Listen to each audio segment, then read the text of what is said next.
davidovinet.com. Vivons ensemble votre histoire.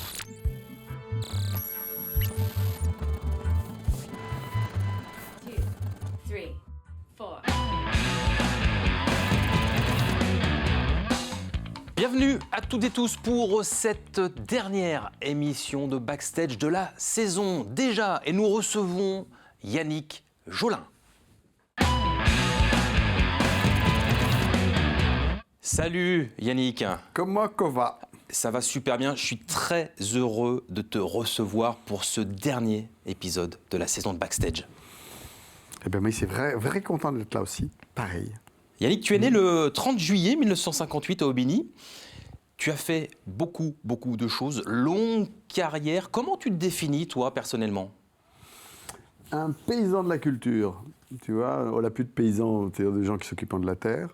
Moi, j'ai l'impression d'avoir pris l'héritage de mon père, qui travaillait, qui ouvrait des sillons, des nouveaux sillons avec sa charrue. Moi, il le fait avec ma goule. Tu as appris le parlange avant d'apprendre le français. Le français, tu l'as découvert à l'école. Est-ce que tu peux nous expliquer ce qu'est le parlange pour celles et ceux qui ne connaissent pas? La plupart des auditeurs, disons le patois. Voilà. Mais comme le patois est très dévalorisant, hein, on appelle patois partout dans le monde, hein, des langues qu'on considère comme vulgaires, pas abouties. Chez nous, l'habitude, c'était de dire, voilà, le patois, c'est du français déformé, du français écorché, du mauvais français. Et donc, l'idée de la modernité a fait qu'on a viré, en Vendée particulièrement, le patois pour être moderne. Cette langue maternelle, parce que c'est ta langue maternelle. C'est absolument ma langue maternelle. Et tu l'as exploitée dans beaucoup de spectacles. Cette langue, avec notamment « Ma langue maternelle va mourir et j'ai du mal à vous parler d'amour ». Oui, parce que à force de faire des spectacles où il y a tout le temps mis un peu de patois dans tous mes spectacles, qui ont tourné dans toute la francophonie. Donc ça veut dire que moi, les gens d'ici ont toujours été surpris de dire « Ah bon, puis tu parles de même quand tu t'en vas ailleurs ?» Oui, et au contraire, les gens, ça réveille leur propre singularité. Et il n'y a que les gens d'ici qui sont persuadés que leur culture n'a pas de valeur. Et donc, moi, j'ai emmené ma langue partout. Mais à un moment donné, il y en avait marre d'être obligé de me justifier. C'est-à-dire qu'à la sortie d'un spectacle, il y avait une dame qui m'avait dit comme ça « Mais Yannick, tu vas bien passer à autre chose. Tu ne vas pas rester avec ce patois accroché à tes épaules pendant toute ta carrière, avec le talent que tu as. » C'est-à-dire signifiant que pour devenir un vrai artiste, il fallait que je parle que français. Et je me suis pas mal posé de questions là-dessus et j'ai voulu faire un spectacle sur la langue pour parler des enjeux de la langue, c'est-à-dire les enjeux de domination, les enjeux de lien aux émotions profondes. Une langue maternelle, c'est la langue qui nous relie à nos émotions les plus intimes, les plus profondes, les plus puissantes. Et moi, je vois bien, le français est ma langue de tête, de raison, de mental, et le patois est ma langue de ventre, de la dorne, aux entrailles, quoi. De cœur. Aussi. De cœur, bien sûr. Et cette langue de cœur, tu l'as emmenée jusqu'à Paris lors des Molières 2020 où tu as été nominé. Qu'est-ce que ça t'a fait quand tu as appris cette nomination pour ce spectacle « Ma langue maternelle va mourir et j'ai du mal à vous parler d'amour » ? C'était un joli clin d'œil, puisque c'est sans doute la première fois où un spectacle parlant des langues régionales en France était nominé justement dans ce qu'on appelle les Molières. Molières représentant quand même de la belle langue française du temps de Louis XIV, c'est-à-dire du début du français langue mondiale, quoi. Il y a eu aussi dans ta carrière le projet Saint-Roch. Tu peux nous parler de ce projet, d'ailleurs, qui est toujours d'actualité, bien entendu, plus que jamais. C'est le même. Il a commencé, moi, avec Jean Doffiao, en faisant de la chanson rock en patois, parce que justement, il trouvait que ma langue sonnait à Soun, parce qu'elle a bien de I, de Ao, et pour chanter l'anglais, le français est handicapé. Donc moi, je pensais que ma langue était formidable pour le rock. Et là, il a voulu recommencer ça, en plus avec une idée de jardiner la langue.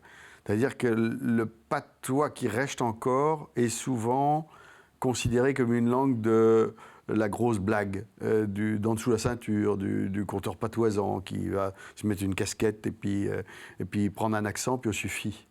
Et moi, il pense qu'une langue, on peut la tirer vers le haut. On peut lui faire dire des affaires qu'elle ne dit pas habituellement. Et le projet Saint-Roch était vraiment un projet de chanson qui parlant des intérieurs, justement, des émotions les plus profondes, d'amour aussi, beaucoup. Et en travaillant cette langue-là, il me s'est aperçu qu'elle était une langue qui n'avait pas de cynisme. on peut dire de choses qu'on ne pourrait plus dire en français parce qu'on a été essoré le français dans plein de domaines. Et là, tout d'un coup, je me suis aperçu que dans ma langue, il y avait une certaine naïveté, il y avait une certaine une générosité de la langue.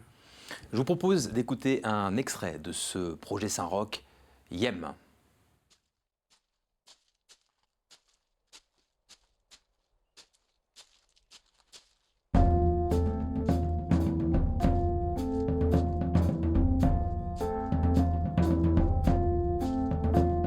Yem la mer, yem les vagues, yem les nuages, yem ton parage, yem les benets, yem jouquet, yem la bamboche, yem quand tu garoches.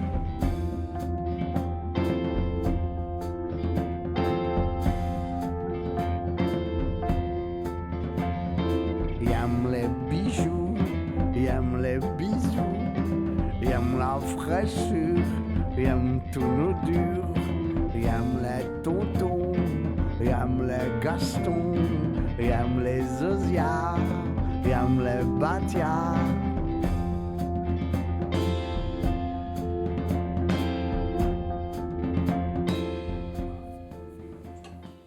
Le titre Yem du projet Saint-Roch de Yannick Jolin et ce nouvel album Dans les Arentelles découle de ce projet Saint-Roch. Oui, c'est le premier album de ce groupe qui a été fait pendant le confinement. Et on a fait beaucoup de chansons à ce moment-là. Et on a commencé à le jouer assez modestement l'an passé. Yannick, j'aimerais que tu nous parles désormais de cette commune, qui est la commune de Pougne-Hérisson. Alors, Pougne-Hérisson, on n'est pas dans la même région. On les la vendait un peu. On les la vendait de proximité. On les la vendait de confins, d'Osurailles. Donc, on est en Deux-Sèvres, en fait, mais c'est un projet où IMSI Apoué a maintenant 30 ans pour faire une espèce d'utopie culturelle dans un village de 360 habitants. Montrer aussi que la ruralité, elle peut se réinventer.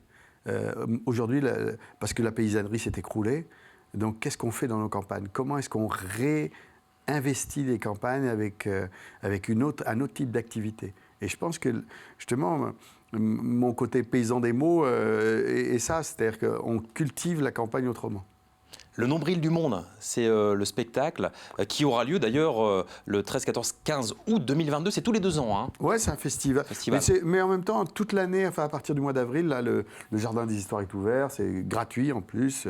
Donc, les Vendéens qui veulent y aller, olé le moment d'y aller. Et c'est un très bel endroit. Un bel endroit où il y a plein de résidences d'artistes, plein d'accueils de gamins. On fait beaucoup de transmissions. Il y a 4000 enfants qui viennent par an travailler leur imaginaire, le conte dans le Jardin des Histoires. Des livres, des contes, cette transmission dont tu viens de parler, tu l'exprimes à travers ces nombreux livres, ces nombreux bouquins. Et puis un jeu, j'ai vu également. Tu as travaillé sur un jeu, tu as sorti un jeu. Ouais, l'apéro. Et puis aussi un beau projet, parce qu'il se trouve qu'en Vendée, il n'y a pas de politique sur la langue, sur le patois. C'est-à-dire qu'on parle beaucoup de patrimoine, mais en fait, il n'y a aucune politique linguistique. Et je trouve ça dommage. Dans la Nouvelle-Aquitaine, au moins, à côté, quand je suis en Deux-Sèvres, parce qu'il y a la présence très forte du basque et de l'occitan, il y a une politique linguistique. Et donc, ça donne la possibilité de faire des choses, en particulier avec France 3 Aquitaine, où moi, j'ai un programme qui s'appelle le Quétocolé, où on travaille sur des mots tous les jours, avec des films d'animation très bien produits. Et donc, ça me ravit, moi, parce que c'est une possibilité aussi de faire entendre notre langue, bien au-delà, moi, il y a de témoignages de basques ou d'occitans qui me disent « Oh, formidable, non, on ne savait pas que tu avais une langue qui était aussi belle, avec des mots aussi riches. » Ce que les Vendéens ne connaissaient même pas. Et ça, on me déprime de moments. Nous allons voir désormais, cher Yannick, une autre chanson de ce projet Saint-Roch, « Faire la fête ».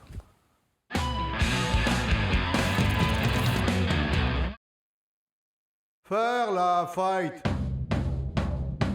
danser comme dos bêtes, débalaiser tel, débalaiser tel. Faire la fête, débalaiser tel, dans les arentelles de la parentèle. Faire la fête, faire la fête, faire la fête,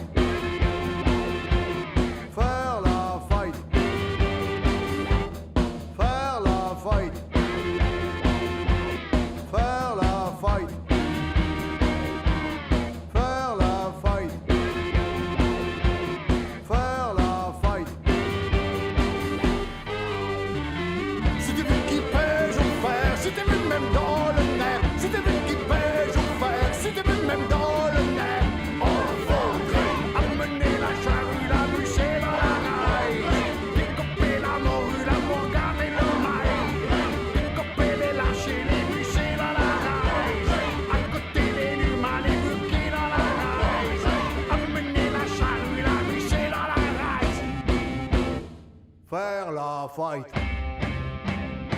Danser comme nos bêtes. Devant les étels. Dans les arentelles. Faire la fight. Danser comme nos bêtes.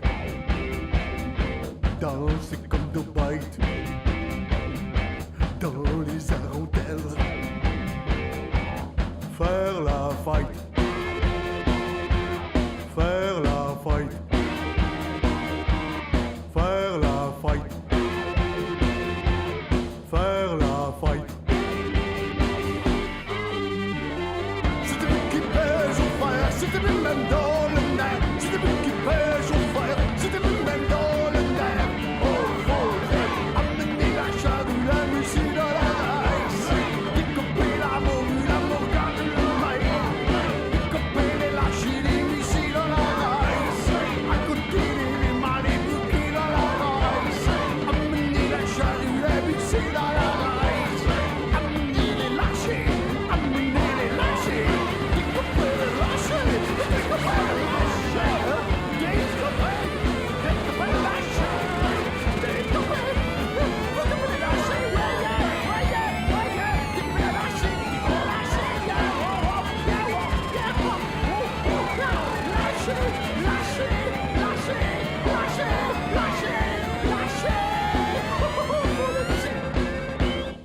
Faire la fight. Faire la fête, c'est ce titre que tu nous as proposé, Yannick, dans cet album, nouvel album, Dans les Arentelles. Qu'est-ce que ça veut dire, au fait, Arentelles, Yannick? Les arentelles, mais bon vendéo, c'est parce que c'est un mot qui vient directement du latin aranea, tela, la toile d'araignée, est un mot qui se dit dans tout l'Ouest en plus. C'est un très beau mot qui remplace hardiment justement la toile d'araignée en français. Et cimoiser les arentelles, t'as jamais fait ça dans ta maison? Eh ben, si, de temps en temps, Ah, mais yes, pas assez selon certaines personnes, mais c'est un autre débat, nous n'allons pas l'aborder tout de suite. Le clip, j'aimerais que tu nous en parles, super Ouais, clip.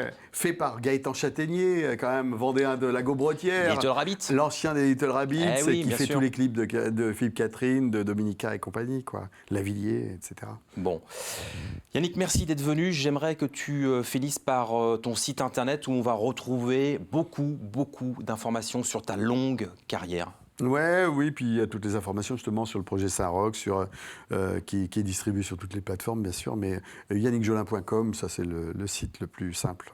Merci d'être venu, merci d'avoir clôturé cette saison de Backstage, merci de nous avoir suivis et on se retrouve prochainement pour de nouveaux épisodes, pour de nouvelles aventures.